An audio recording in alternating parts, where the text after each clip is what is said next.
The ice we have to scrape off our windshields turn to slush on the roads, and it turns to ice again as night falls. Law enforcement officials from around the basin responded to a high-speed chase that lasted over an hour and ended up right here behind me.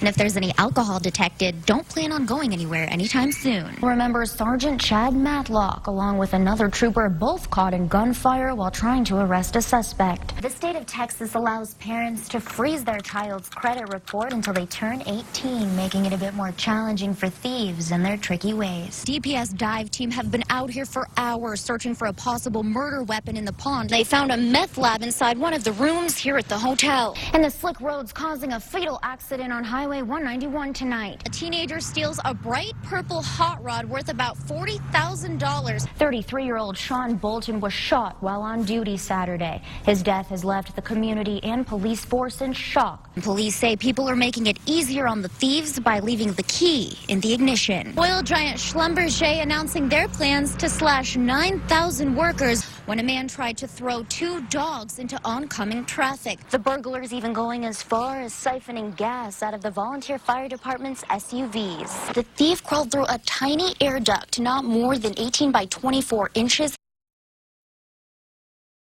When people realize that I'm the victim, they are shocked like you, that I lived to tell the story. Flashback to a year ago in Big Spring. An elderly woman stabbed, sexually assaulted, and ultimately left for dead. 85-year-old Verma Enfield's life changed. It's a miracle that I'm here today. Kidnapped and tortured for hours with a hunting knife, the attacker drove the weapon right through her heart. He cut my throat twice.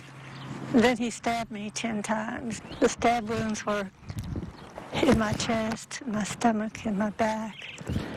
So he intended to kill me. Finally driving her to a secluded area, leaving her to die. But Verma wasn't ready. I flung myself toward the road.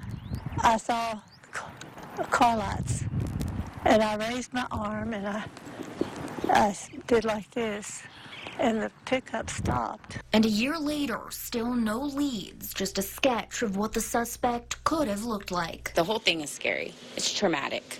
And I hate that she even had to go through it. Verma's neighbor, Gloria Pierce, says this is an unbelievable story. To know that she survived it and is probably a way stronger woman now is amazing. A tough cookie, that's what Verma's son, a former quarterback for the Big Spring Steers, calls her. And he often says, "We thought we were tough, but we don't have nothing on you."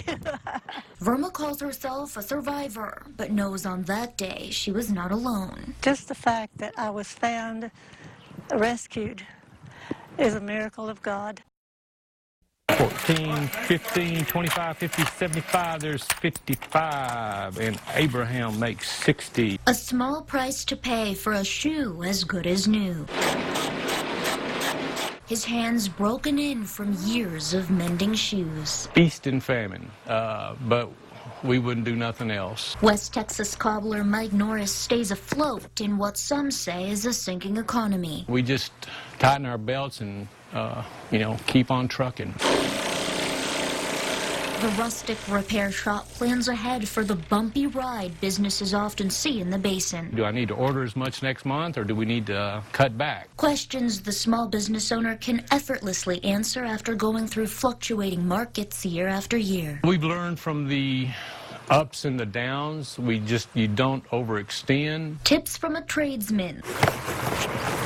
Stringing success together one boot at a time. Have a little in the bank to help, hold you out. It's a shoe or boot for the soul, a shop that's been in the tall city for almost 60 years, priding themselves on honesty and a good work ethic.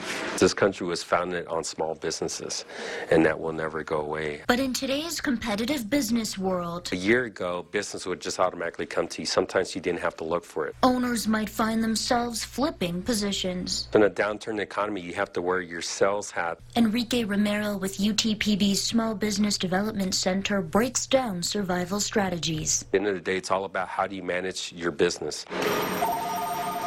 And for Norris, it's the secret to his success. Doing all right? How's your husband doing? He's in the business to build lasting relationships. We call them friends. Thank you, thank you, thank you. The shop thanks the boom and their loyal customers. Yeah. We have the best customers, no joke. We love every one of them, don't we? A miracle for the humble cobbler who can keep his doors open. We're still here. Thank you, Jesus.